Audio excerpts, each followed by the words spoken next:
سلام سلام كبرات تخاتلتي بيجي بخندي تعرم لسي الله of course ازون under warning يا زلدا so ብዙሕ ሰባት ይደናገሩ ስለዘለዉ እዚኣ እታ ፔጅ 53 ኬ ፎሎወር ዘለዋ ማለት እዩ ተሓዚ ዘላትን ፔጅ እዚኣ ጥራሕ እያ ካልእ ፔጅ የብለይን ስለዚ ብዚኣ ክትከታተሉኒ ኣለኩም ማለት እዩ ዘይተወሰነ እዋን ናቲ ኣክቲቪዝም ቁሩብ ኣዝሕለ ቢለ ኣለኹ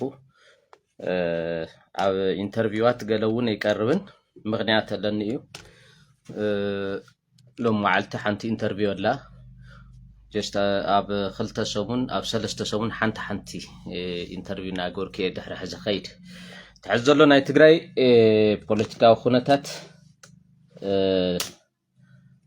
ቁሩብ ጥንቃቐ ዝጠልብ ኣዝዩ እናተሓላለኸ ዝኸደሉ ዘሎ ኩነታት እዩ ዘሎ ልዕሊ ኩሉ ድማ ትግራይ ዓቕምታታት ትእክበሉ ካብ ናይ ትግራይ ፖለቲካዊ ልሂቃን ምትላኽ ወፂኻ ናብ ህዝባዊ ሓድነት ናብ ዝጠልብ ኩነታት ተሰጋገረሉ ዕድል ኣሎ እዚ ክትጥቀመሉ ኣለዋ ማለት እዩ ልዕሊ ኩሉ ኣጀንዳና ትግራይን ህዝቢ ትግራይን ጥራሕ ክኸውን ከም ዘለዎ ተመዛበልቲ ወገናትና ላብ መረበቶም ክምለሱ ግዛእታዊ ሓድነትና ክረጋገፅ ውዕሊ ፕሪቶርያ እውን ከይተሸራረፈ ንክፍፀም ዝገብር ብሄራዊ ኣጀንዳ ክኸውን ኣሎ ምክንያቱ ፀላእቲ እንታይ ዝገብሩ ዘለዉ ብፍላይ ኣብይ ኣሕመድን ናቱ ተላእኽትን ህዝቢ ትግራይ ልሂቃን ትግራይ ካብ ፖለቲካዊ ኣጀንዳኦም ካብ ብሄራዊ ኣጀንዳኦም ወፃኢ ኮይኖም ኣብ ናይ ውሽጦም ሕቱኽቱኽ ዕኒን ይናበሉ እቶም ተመዛበልቲ ወገናትና እውን ከይተመለሱ ብኡ ገይሮም ክርስዑ ግዛእታዊ ሓድነትና እውን ብኡ ገይሩ ንኽርሳዕ ንበዓል ጌታቸው ኣዋፊሩ እዩ ዝንቀሳቐስ ዘሎ ሶ ንበዓል ህዚ እቲ ናይ ትግራይ እቲ ውድብ ሕወሓት ባዕሉ ኣንጻር ስርዓት ኣብይ ኣሕመድ ድዩ ክቃለስ ወይስ ኣንጻር ጌታቸው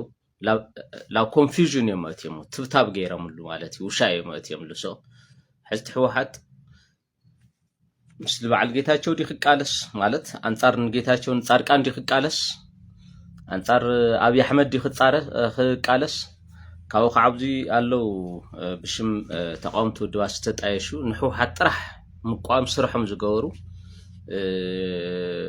መፀዊዖም ተቃውምቲ ውድባት ስርሖም ማይክሮ ቢዝነስ ዝኾነ ናይ ውሻይ ፖለቲካ ዝሰርሑ እውን ኣለዉ ትውድብ ተወጣጢሩ እዩ ዘሎ ልዕሊ ኩሉ ድማ ዘሕዝነካ ትውድብ ሕወሓት ካብ ጣብያ መሓደርቲ ክሳብ ዞባ ኢሉ እውን ክሳብ ክልል ዘለዎም መሓደርቲ እቶም ዝበዝሑ ምባል ይከኣል እዩ ኣብ ናይ መሬት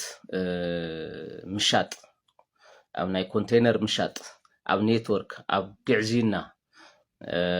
ዝተሸመሙ እዮም ኮይኖም ዘለዉ እታ ትግራይ ገጢምዋ ዘሎ ኩነታት ብጣዕሚ ኢኻ ትሕዝን ብጣዕሚ እያ ትሕዝን ትግራይ ሕዚ ለኣብነት ውድብ ሕወሓት ኣብ ኣኼባ ቀኒና ገለ ይብል ኣሎ ዘውፅኦ መግለፂ እውን ክትርኢ ከለካ ሰሓቅ እዩ ዝመፀካ ፅቡቅ ኣለና ኣብ ድሓን ኩነታት ኣለና ከም መበል 14 ውድባዊ ጉባኤ ጀሚሩ ዝሰራሕናዮም ክሳብ ሕዚ ዕዉታት ስራሕ ተሰሪሕና ገለ ይብለካ ኣሎ ዕዉት ስራሕ ተሰሪሑ ኣብ ትግራይ እኮ ሰላም ክሰፍን ኣለዎ ገበን ክንክል ኣለዎ ፍትሒ ክርከብ ክረጋገፅ ክኽእል ኣለዎ ሕግን ስርዓትን ክሰፍን ኣለዎ ዝተፈላለዩ ገበናት እውን ክንክዩ ኣለዎም እኮ ተሓታታይነት እኮ ክረጋገፅ ኣለዎ ኣብ ምንታይ ትዕውት ዶ ወይስ ህዝቢ ትግራይ ዘይፈልጣ ካሊእ ትግራይ ኣላ እያ ናይ ሕወሓት ካሊእ ትግራይ ኣላ ድያ ናይ ሕወሓትን ናታቶም ካድረታትን ኢልካ ክትሓትት ትግደድ ኢኻ እሺ ስለዚ ኣብ ከምዚ ዓይነት ነገራት ሕዚ ኣኼባ ሕወሓት ፅቡቅ ኢሉ ገምጊሙ እንተኮይኑ ሕዚ ንሪኣ ዘለና ኣክቹዋል ትግራይ ብዛዕባ ኣይኮነን ገምጊሙ ማለት እዩ እናትስከፈሉ ኩነታት እዩ ዘሎ بحفش أنا تأخيون خريق خلو سرقت تأكيومس طبق لنا عينة نجر مالتي تما حيلم خم في عينة غير يزلهم مخنياتو حزكو تግራይ ኮራፕተር ትመረሽ ሸይጥ ዘሎ ኮንቴነር ሸይጥ ዘሎ ትፍትሕ ዘጓድል ዘሎኮ ተፈትወ ተጸለአ አባል ህወሓት ጥራሕዩ ዘይኮነስ ብስሩውን ካድረን ስትራቴጂክ መሪሕነት ህወሓትን እዩ ካብ ካድረ ጀሚሩ ካብ ጣብያ መራሒ ጀሚሩ ክሳብ ላዕሊ ዘሎ ኮ ናይ አባል ህወሓት እዩ ሶ ትመረሽ ዝሸይጥ ዘሎ ንሱ እዩ ትፍትሕ ዘጓድል ዘሎ ንሱ እዩ ኮንቴነር ሸይጥ ዘሎ ንሱ እዩ ትህዝብ ዘማርር ዘሎ ንሱ እዩ ሶ ሊያው እዮም ተአኪዮም ጽቡቀለና ኢሎም ዘለዎ ማለት እዩ በኻልየ ባህላ ትግራይ ካብ ዝዕንኩል ኢሉ እዚ ካብዚ ናይ ዕዋሉ ናይ ፖለቲካ ድራማ እዚ ወፅያ ትክክለኛ ህዝብ ትግራይ እፎይ ዝብለሉ ዝዓርፈሉ ኩነታት ትጠልብ እያ ስኽን ኢልካ ምሕሳብ ጽቡቅ ህዝብ ዘሎ ናይ ትግራይ ፖለቲካ ብጣዕሚ ተበላሽዩ ዘሎ ሕዚ እንታይ ካብ ደጋዊ ጸላኢት ናይ ውሽጣዊ ጸላኢ ኣዝዩ የድሜ ኣሎ ትግራይ ንህዝብ ትግራይ የድሜ ኣሎ ሶ ኩሉ ትግራዋይ سخن يلو خحسب له ምእንቲ ህዝቡ ኢሉ ምእንቲ ዓዱ ምእንቲ ተመዛበልቲ ወገናት ምእንቲ ግዛኣታው ሓድነት ኢሉ ስኽን ኢሉ ክሓስብ ኣሎ ህወሓት ጽቡቕቲ ኮይና ካድሪ ህወሓት ጽቡቕቲ ኮይና ትግራይ ዳኣል እንታይ ለይ ትጽብቕ ድዩስ ንሕና ወይ ከዓ ህዝቢ ትግራይ ዘይፈልጣ ካሊእ ትግራይ ኣላ እያ እዩ ካብ ከም ትውድብ በዓሉ ካብ ከምዚ ዓይነት ድራማታት ወፂኡ ልክዕ ከምቲ ቀደም ዝነበረ ውድብ ከምቲ ህዝቢ ትግራይ ዝፈትዎ ዝነበረ ውድብ ኮይኑ ክወፀሉ እዩ ህዝቢ ትግራይ ዝፈቲ ዝደሉ እውን ንሱ እዩ ጠለብ ትዕግስቱ እውን ንሱ እዩ ስለዚ ፕሊስ እንዳ ህወሓት ኣኼባኹም ናይ ጥዕና ኣኼባ ክኸውነልኩም እያ ዝምነ እንደገና ክትሪእዎ ኣለኩም ዝብል እምነት እዩ ዘለን ጽቡቕለና ኢልካ መግለፂ ይወፅእ ኩሉ ፀገማትካ ከዓ ኤክስተርናላይዝ ልብልፅግና ጥራሕ ለጌታቸው ለጻድቃን ጥራሕ ዝወሃበ ይኮነን ውሽጥኻ ዘሎ ሕመቕ ኢኻ መጀመርያ ነቂስካ ክተውፅእ ዘለካ ክዳንካ ክትሓፅብ ተኮይንካ መጀመርያ ንስኻ ሕጹብ ክዳን ወይ ከዓ ጽሩይ ክዳን ከም ትደሊ ክትሓስበለካ ውሽጥኻ እዚ ክትሓስብ ኮይንካ ከዓ ጥዕናኻ ክትሕለለካ ህወሓት መጀመርያ ካድረታቱ ኣባላቱ ኣመራርሓቱ ክግምግም እዩ ዘሎ መጀመርያ ኣብ ከምዚ ዓይነት ከቢድ ሕመቕ እያ ዘላ ትግራይ እዚ ኩሉ ሰብ ኩሉ ትግራይ ሕድሕድ ዜጋ ዝኾነ ትግራይ እዚ ክሓትት እዩ ዘሎ ጽቡቕ ኣይኮንክን ዘለኽን ህወሓት ጽቡቕ ኣይኮንክን ካብ ጣብያ ቁሸት ጀሚር ክሳብ ክልል ንህዝብና ፀይፀይ ተብል እዩ ዘለኺ ንስኺ ኢኺ ስለዚ ውሽጢ ክመርመር ሕዝቡን ዕድል ክንወኪና ዕድል ንህወኪ ምክንያት ከዓ ከባኺ ዝሕሽ ካሊእ ተቋም ውድብ ስለዘየለ ዘለኽና ብሕታዊት መማረፂት እስኺ ጥራሕ ስለዝኾንኪ ሕዝቡን ዕድል ክንወክስ ውሽጢ ክመርምር እዩ ኣብ ውሽጢ ዘለው ሊያው ንህዝብ ዘድምዩ ዘለው መሬት ዝሸጡ ዘለው ጎሓፍ እዮም ወይ ከዓ እለዊ እዮም ክብል ኣለዎ ህዝቢ መንእሰይ ኢሊት ኣብዚኻ ክትረባረብ ዘለካ ማለት ናይ ብሓቂ ቅዱስ ትግራዋይ ተኮይንካ ማለት እዩ ናይ ብሓቂ ቅዱስ ትግራዋይ ተኮይን ሕድሕድ ትግራዋይ ንትግራይ ይሓስበላ እየ ተይሉ መጀመርያ ኣብዞም ዙርያታት እዚኦም ናይ ጣብያ ፖለቲካ ከመዓራረ ክጸረሎ ካው ናይ ወረዳ ናይ ከተማ ምሕዳር ናይ ዞባ ናይ ክልል ከምኡላለ ይከይድ ዘሎ ወረዳን ልዕልዩን መሓደርቲ ተኣኪቦም ኩሎም ንህዝቢ ፀይፀይ ዘበሉ ዘድመዩ ሊያው ተኣኪቦም ሰጽቡቕ እያ ዘላ ከምዚ የለና ፀገምና ኣብይ ኣሕመድ እዩ ፀገምና ጌታቸው ረዳ ኢልካ ክድምድም እንታይ ዓይነት ኣኼባ እዩ እዚ እንታይ ዓይነት ኣኼባ እዩ እዚ ኣብዞም ናይ ጣብያ ናይ ወረዳ ናይ ከተማ ምሕዳር ናይ ዞባ ናይ ክልል ኣመራርሓ ህዝቢ ትግራይ ተሪር ዝኾነ ፀቕጢ ክሕድር ኣሎ እንደገና ተኣኺባ ክግበር ኣሎ ኢሉስ ፀቕጢ ክገብር ኣሎ በዓል ስልጣን እኮ እዩ ንህዝቢ ትግራይ ፀይፀይ ዘብል ዘሎ ናይ ተበላፃይ ናይ ፅግዕተኛ ነጋዳይ የማና ኢድ መሳርሒ ኮይኑ ፍትሒ ዘጓድል ዘሎ መሬት ዝሸይጥ ዘሎ እኮ እቲ ሹመኛ ናይ ወረዳ ናይ ጣብያ ናይ ከተማ ምሕዳር ናይ ዞባ ናይ ክልል ኮይ መንዳ ኢለ ባስከ ህወሓት እንድሕር ጥዒት ኮይና ካድረታታ ጥዑያት ተኮይኖም መንዳ ኢል ትግራይ ለድምያ ዘሎ መን መሬት ዝሸይጥ ዘሎ ፕሊስ ዛ ትግራይ እዚ እንድሕር ክትሓው ኮይና ናይ ብሓቂ ገምጋም ፅሬት ክግበር ዘሎ ካብዚ ወፃ ዘሎ ኣካይዳታት ህወሓት ብኩሉ ማሕበረሰብ ክፋል ክትጽላእ ዝገብር እዩ ስለዚ ኣብዚ ክስራሕ ዘሎ ዝብል ውልቃው መልእክተይ ናይታ ኣኼባ ትዕዝብተይ እውን እዚ ባይዘወይ ብጣዕሚ ኢኻ ትሓፍር ኩሉ ግዜ ፅቡቅ 5 ዓመት ሙሉ ኣብ ኣኼባ ዝተቐመጡ ካድረታት ፅቡቂና ኣለና ይብሉ ፅቡቅ ተሃሊኻ 5 ሰዓት ኢኻ ኣኼባ ትእከብ እምበር 5 ዓመት ሙሉ ኣይትእከብን 5 ዓመት ሙሉ ምስ ህዝቢ ታሕቲ ወሪድካ ትመርሐሉን ስራሕ ትሰርሐሉን መርኣያ ትኾነሉን እዩ 5 ዓመት ሙሉ ትእከብ ተኮይንካ እኮ ትምርሐሉ ሮድማፕ የብልካን ማለት እዩ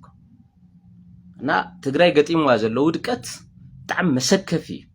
ካብ ተሓስቦ ንላዕሊ እዩ ሓደ ግዜ ገበናና ዶ እንደገ ክነውፅእ ኮይና ገሌልካ ሱቅ ትብል እሞ ሱቅ ከይትብል ይገብሩኻ ማለት እዩ ትእከብ እኮ ሕማቕካ ነቂስካ ውፅኢኻ ምንቲ ክትረም እምበር ፅቡቅ ኣለና ኢልካ ክትወፅእ ኣይኮነን እዚ ናይ ማርያም ድግስ ወይ ከዓ ናይ ኣቡነ ኣረጋዊ ማሕበረ ኣይኮነን ንዓመታ ከምዚ ዕቆርና ኢልካ ትወፅእ ኣይኮነን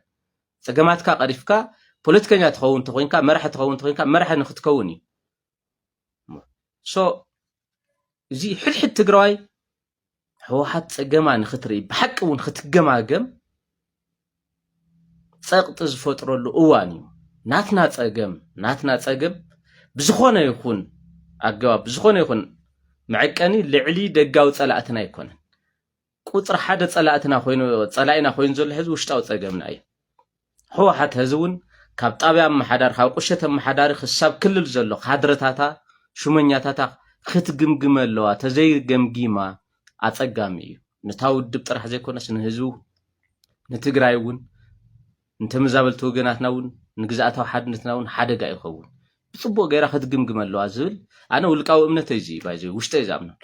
ኣነ ኮ ምስቶም ካልኦት ዝፃለአሉ ቀንዲ ምክንያት ውልቃዊ ባእሳሃሊና ኣይኮነን ሰናይ ምሕደራ ኣብ ትግራይ ይንበር ይንገስ እዩ ህዝቢ ትግራይ ስልጡን ስለ ዝኾነ ናይ ባዕሉ መሰል ዓርሶ ውሳኑ ኣረጋጊፁ ልሕሸ መጻዕ ዕድሉ ከረጋግፅ ይኽእል እዩ ብዝብል ይበር ኣነ ምስ ጌታቸው ረዳ ባእሲ የብለይ ምስ ጻድቃን ባእሲ የብለይ ምስ ደብረጽዮን ይኹን ምስ ገሊኡ ባእሲ እኮ የብለይና እንታይ ብውልቅኻ እንታይ ዘባእሰካ እንታይ ሓሊፍካ ልድሃ ሶ ትቃለስ ተኮይንካ ብትክክል ኢኻ ክትቃለስ ዘለካ ንትግራይ እድሜኻ ካብ 4 ኪሎ መፂኻ ክሳብ ቆላ ተንቤን ሸታሕታሕታ ሒልካ ካብኡ ከዓ ኣብ መቐለ ምርጋዓዊ ካትፅቡቕ ኣለና ኢልካ ተኣኪብካ ክትወፅእ ሶ እዚ ነገር እዚ ብደንቢ ይኽረአ ዘለዎ ዝብል እምነት እዩ ዘለኒ ብተወሳኺ መልእኽተይ ፌስቡክ ናተይ ፔጅ እዚ ፕሊስ እዚ እዩ ካብዚ ወፃእ ካሊእ ፔጅ የብለይን እዚኣ ዝኸፈት ኩላ ናይ ፌስቡክ ኣካውንት ኣላ 4.9 ፎሎወር ሓደ ግዜ 5 ትኸውን እሳ ፔጅ እያ ካብዚ ወፃኢ ግን ማለት እዩ እዚኣ ጥራሕ እያ ናተይ ፔጅ ብዙሓት ሰባት ኣነ ብዝጥቀመሉ ናይ ማሕበራዊ ሚድያ ፔጅ ሽም እናኸፈቱ ንሰባት ከፀልሙ ገለገለ ይርአ ለኣብነት ሎሚ ቅና ኣጀንዳ ገይሮሞም ዝቐነዩ ሰበስልጣናት ናይ ግምት እውን ናይ ሕወሓት እውን 1.9 ፌክ ፔጅ ኣሎ 1.9 ፎሎወር ፔጅ 9.9 ፎሎወር ፔጅ ኣሎ ፌክ እዩ እሱ እውን ፌክ እዩ the only ta ትክክለኛ ናተይ ፔጅ እዚኣ ጥራሕ እያ ህዚ 53 ኬ በፂሓ ዘላ እዚኣ ጥራሕ ካብዚ ወፃኢ ዝኾነ ሰብ ጥርጣረ ተሃሊዎ just ኣብ ቴሌ ኣብ ኢንሳ ኣብ ዝደለዮ ፖሊስ ምርመራ ክገብር ክእል እዩ ናተይ ዲቫይስ ወይ ከዓ ሞባይል ብምሉእ ከፈትሽ ክእል እዩ ፈቃደኛ እየ እዚ ጌርና ኢና ክንተማመን ንኽእል ቶም ብናተይ ሽም ዝተኸፈቱ ፌክ ዝኾኑ ፔጅ ብዙ ሪፖርት ብምግባር ክትዕፅዎም ትኽእሉ ኢኹም ወይ ከዓ ብሎክ ብምግባር ማለት እዩ አንፎሎ ምግባር ትኽእሉ ኢኹም እዚኣ እንደገና ፌስቡክ መሊሱ ክዓፅዋ ስለልኽእል ብሰዓቱ ብዙሓት ሰባት ሪፖርት ስለዝገብርዎ እዚ ፔጅ እዚ ንስኻትኩም ፍሪ ልፍዓተይ ተስፋ ዋዕካ ዝብል ኮሜንት ክትገብሩለይ ኣብዚ ይምሕፀነኩም እና ቴንክ ዩ ስለዝሰማዕኹምኒ የቀኒየለይ